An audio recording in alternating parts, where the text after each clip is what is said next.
Bismillahirrahmanirrahim. Bismillahirrahmanirrahim. Prije svega, mi smo zahvalni Allahu koji je omogućio da smo uspjeli uspješno završiti ova naša džalsa.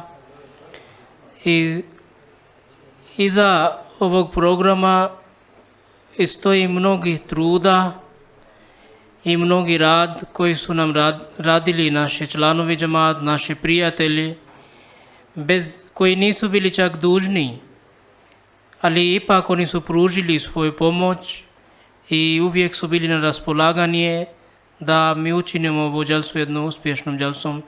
I ja sam zaista od dubine moje srce sam zahvalan prema njima i molim se Allahu bez ispomenujući njihove ime sadašnje vrijeme da Allah neka ih nagradi i dadne im sve ono što je bolje za njih.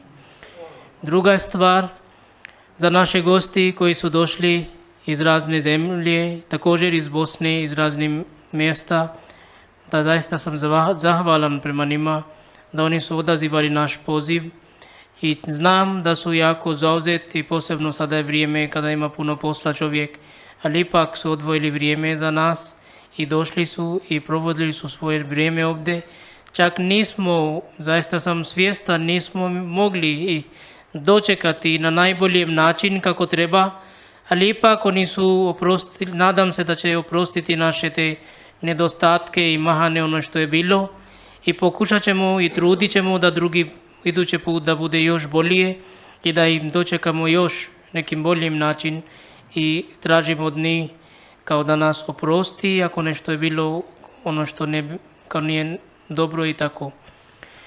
Također, jučer je bio program za takmičenje i ja zaista želim da čestitam onima koji su učestvovali jer to je bilo podršku džamata.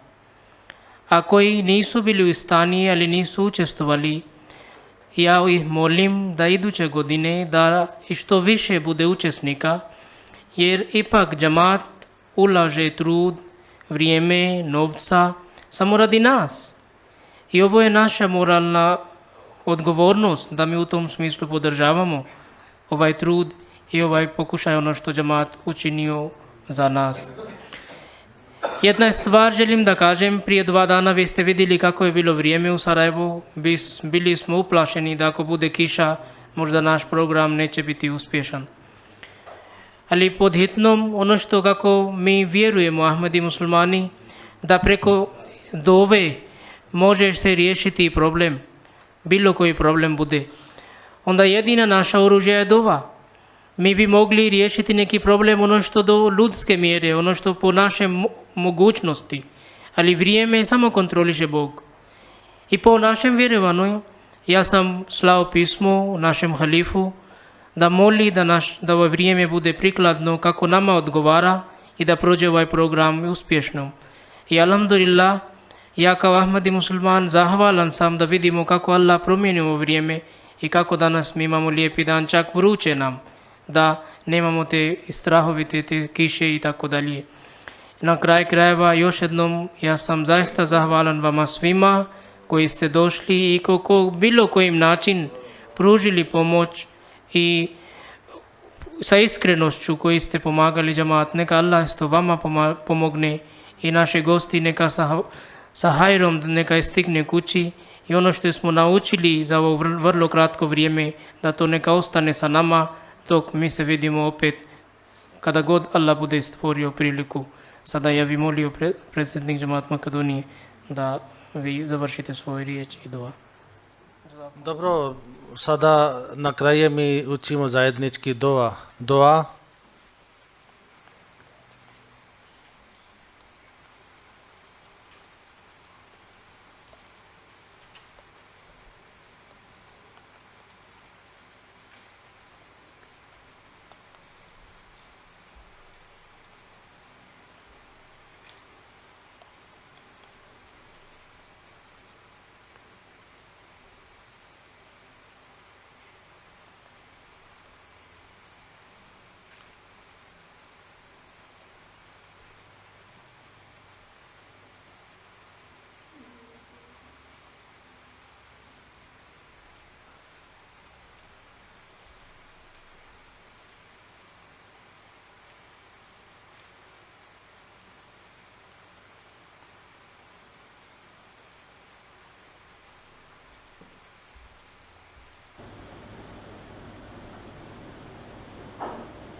Allahumma amin.